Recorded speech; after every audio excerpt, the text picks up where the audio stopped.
Hi, and welcome to another episode of Amazingly Awful Games.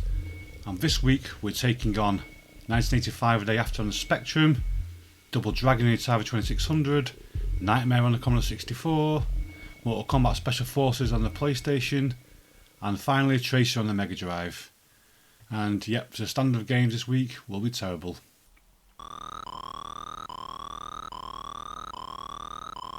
So the year is 1985, you just overthrown some great evil, and reward is to fly around a boring planet in a boring ship looking for boring fuel pods. So yes, this game goes to kind of thrusty kind of manoeuvring. You turn, you thrust, you crash a lot.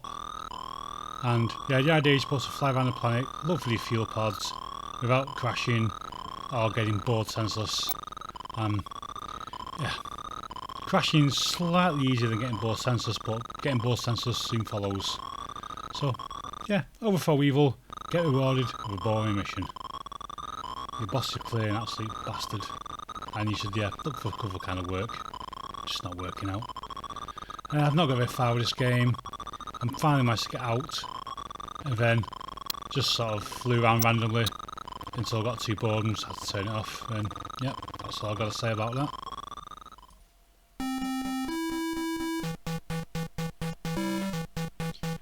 Now, you can't deny the technical feats of getting this game onto the aging Atari 2600. It's quite impressive what they've done with the machine, but that doesn't change the fact this game is absolutely shit. So yeah, there's your guy who seems to be wearing some kind of blue hat, and yeah, you move different directions with the fire button to do different attacks. That's when the enemy lets you and kick the shit out of you. You spend most of your time, if you try and play this game fair, just getting the shit kicked out of you. The enemies can just batter you senseless in this one-on-one fight, and sometimes you want to join them and kick you a bit as well. Yeah. Every person I've seen do anywhere decent on this game has just used the cheesy method of staying to the sides where the enemies don't seem to come in as much and just elbowing them to death. But no, I thought I'd try, play fair, fight them face to face, and wonder what the hell I did to deserve this. Yeah, this game was abysmal. I had a vote on the Facebook page to see whether it was this or Busby 3D. It was a draw, so next week I've got to do bloody Busby 3D. I'm not looking forward to that. But yeah. Nice try, but what a piece of shit.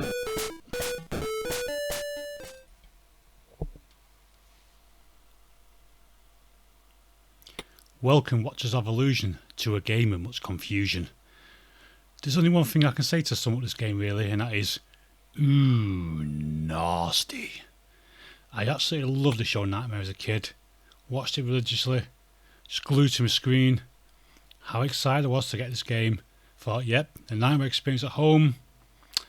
Yeah, it was a nightmare, but not the kind of arcade at the start.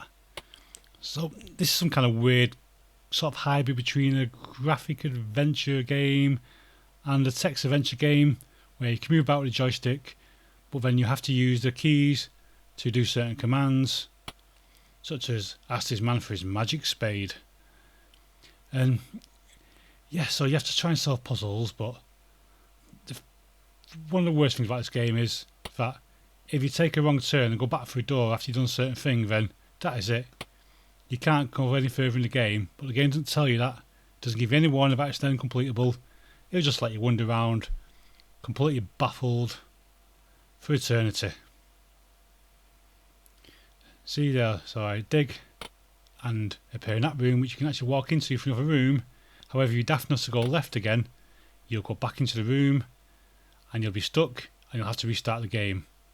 As you can see, somebody, i.e. me, was daft enough to go back into the first room again. So next time you play, you know, oh, okay, I'll dig in the next room, and then I did the same thing again. My cherished childhood memories of Knightmare have once again been shattered by playing this bloody awful game. So yeah, I'm going to move on now and try and forget it happened.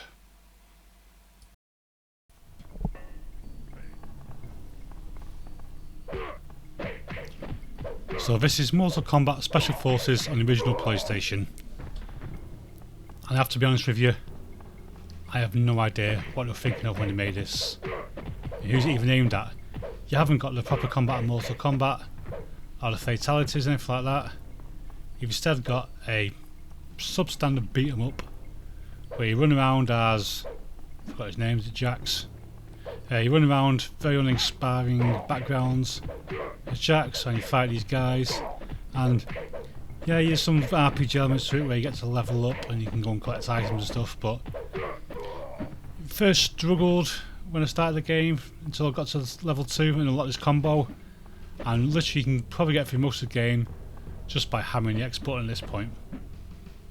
The enemies don't do much damage to you, apart from the guys who've got machine guns later on, and yeah, once you shoot them they're dead pretty quick as well. But one of the most annoying things about this game, and there's a lot of annoying things about this game, is the fact that enemies can see you when they're off screen but you can't see them. And when they've got machine guns, that's completely unfair, because they can shoot the absolute shit out of you and you can't even see them. So you just kind of have to run randomly to where you hope you are and shoot them. Yeah. The graphics don't get any more exciting than this, really.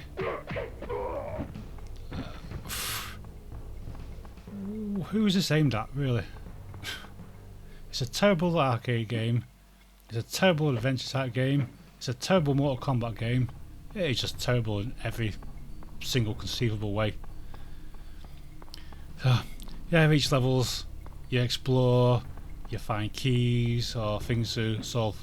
Well, puzzles is probably given a bit too much credit. And you fight more people. There's a boss at the end of each level. And if you get past the first level, then you've got more stamina than I have, because I just couldn't be arsed to do it. I really couldn't. So, yeah. I think they changed their mind about some of the solo games after doing this. I think it's supposed to be like a big series of these like prequel games, but yeah, this is dreadful, and it was just slated when it came out. And yeah, it deserves it.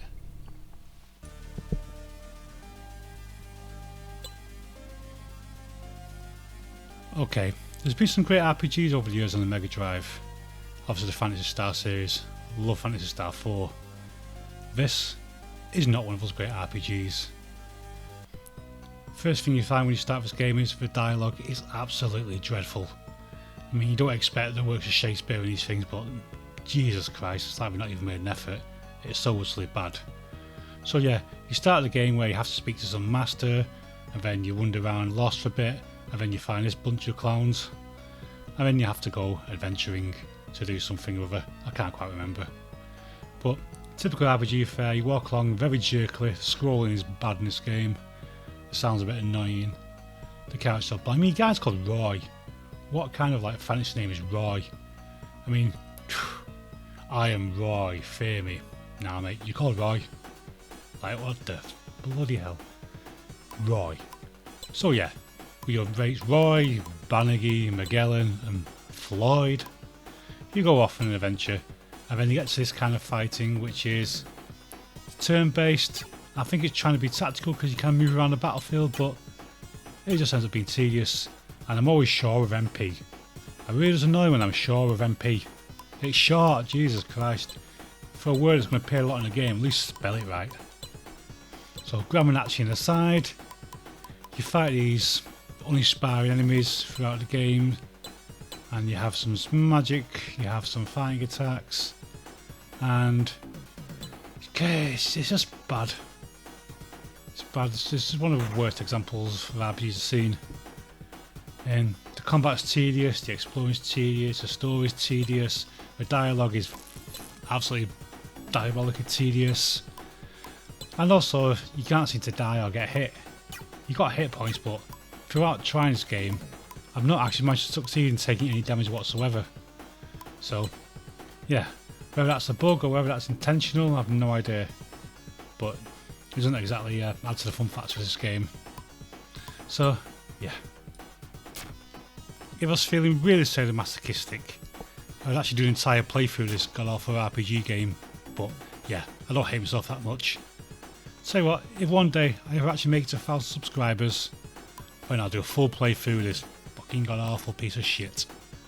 But until then, not a chance. Okay, thanks for watching. If you enjoyed that, please like, share or subscribe. make a comment. Let us know which was the worst game in that collection, and there'll be more terrible games next week. Thank you.